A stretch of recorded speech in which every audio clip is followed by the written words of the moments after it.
Dans votre entreprise, vous avez peut-être des salariés. Alors, pour les prestataires, l'approche est un petit peu différente, mais dans l'idée, c'est aussi valable. Donc, vous avez des salariés dans votre entreprise et il faut comprendre une chose, c'est que vous n'êtes pas au service de vos salariés. Je vous donne quelques exemples de choses qu'on peut rencontrer, de situations que vous pourriez rencontrer et sur lesquelles il va falloir à un moment donné être un petit peu intransigeant parce qu'il faut vous recentrer sur ce qui est bon pour l'entreprise, ce qu'il faut pour l'entreprise. Et ça, c'est non négligeable. Première des situations que vous pourriez rencontrer, un salarié qui va vous demander de changer un de ses jours de congé ou déplacer ses jours de congé pour les vacances, par exemple. On a tendance, bien évidemment, à avoir cette attitude-là, oui, on essaye d'être arrangeant, ne pas froisser le salarié, ne pas le contrarier, etc.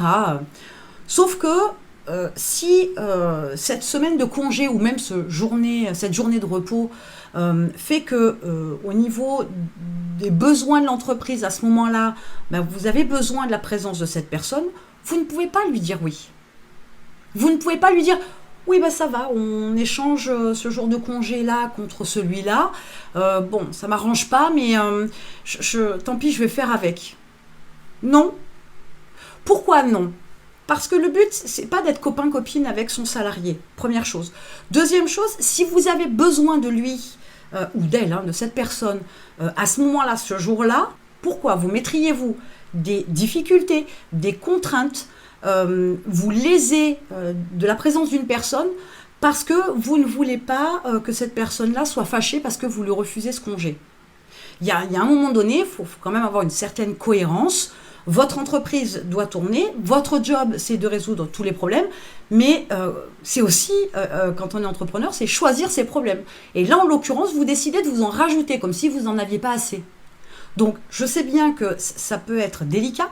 Je sais bien que on pourrait me dire, oui, mais faut savoir être arrangeant. Oui, il y a des fois, on peut être arrangeant.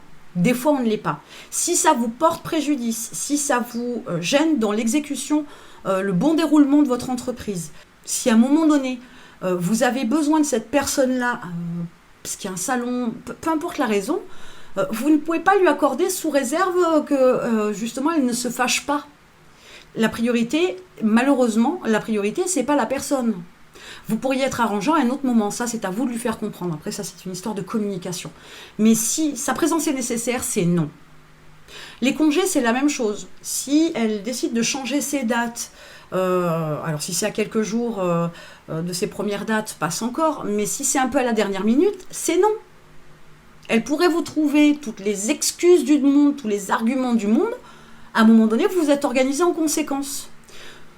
Ça, c'est des exemples, mais quelques-uns parmi tant d'autres. Il y en a beaucoup trop. Et le problème, c'est que l'attitude qu'on peut avoir vis-à-vis de ses salariés, c'est, une fois de plus, on ne veut pas que nos salariés soient en colère contre nous. On ne veut pas qu'ils aient une mauvaise image de nous. On ne veut pas qu'il y ait des tensions à cause de ça.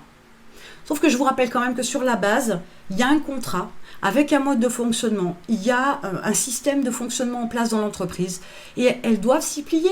C'est à votre bon gré, à votre bon vouloir que vous leur accordez certaines latitudes. Le fait de partir plus tôt parce qu'elle a terminé, qu'elle vous la sentez fatiguée, le fait de changer son jour de congé. Tout ça, ce sont des plus, mais ce n'est pas en aucun cas une obligation que vous avez. Et quand bien même la personne vous détesterait, et quand bien même elle dirait de vous que vous êtes un mauvais patron, mauvais peut-être, mais juste. Et à un moment donné, tout ne peut pas aller dans l'aval des demandes que peut avoir un salarié pour vous. Ce sont eux que vous payez pour effectuer des tâches pour votre entreprise. C'est pas tant pour vous, personnellement, qu'on soit d'accord, même si vous, c'est l'entreprise, on est d'accord et inversement, mais entendons-nous bien, vous ne pouvez pas passer votre temps à être arrangeant avec vos salariés si ça vous ajoute des complications, si ça vous ajoute des problèmes, si ça vous ajoute des contrariétés. Ça ne peut pas fonctionner comme ça. Vous n'êtes pas au service de vos salariés. Alors vous ne pouvez pas non plus passer votre temps à vous dire non, sauf cas de demande extravagante sans cesse et sans relâche, mais pour autant, ça ne peut pas fonctionner comme ça. Je vous dirais même que quelque part, vous leur rendez service. Et vous vous rendez un deuxième service, c'est le deuxième effet qui se coule. Pourquoi ? Parce que avec ce côté un peu pas copain, mais très arrangeant. Vous allez dire oui une fois, vous allez dire oui 2 fois, vous allez dire oui 3 fois. Et la personne en face, elle va prendre ça comme un acquis. Et à chaque fois qu'elle demandera, elle sait qu'elle aura un oui. Et à chaque fois qu'elle débordera un chouïa, elle aura un oui. Et le jour où vous allez dire non, ça va plus fonctionner. Le jour où vous allez dire non, elle va mal le prendre. Le jour où vous allez dire non, ça risque de générer des étincelles, des tensions hyper importantes. Mais comprenez bien que vous avez le contrôle de vos émotions, parce que c'est votre job aussi, parce que vous avez travaillé pour ça. Vous avez le contrôle de votre entreprise, vous avez le contrôle de votre destin, du développement de votre business pour atteindre les objectifs que vous voulez. Et en ayant ce contrôle-là, et en l'exerçant vis-à-vis de vos salariés, en restant dans les normes, qu'on soit bien d'accord, vous apprenez aussi à avoir une certaine rigueur. Vous apprenez aussi un certain respect à avoir l'un vis-à-vis de l'autre, où il y a des règles, il y a un contrat, il y a un mode de fonctionnement.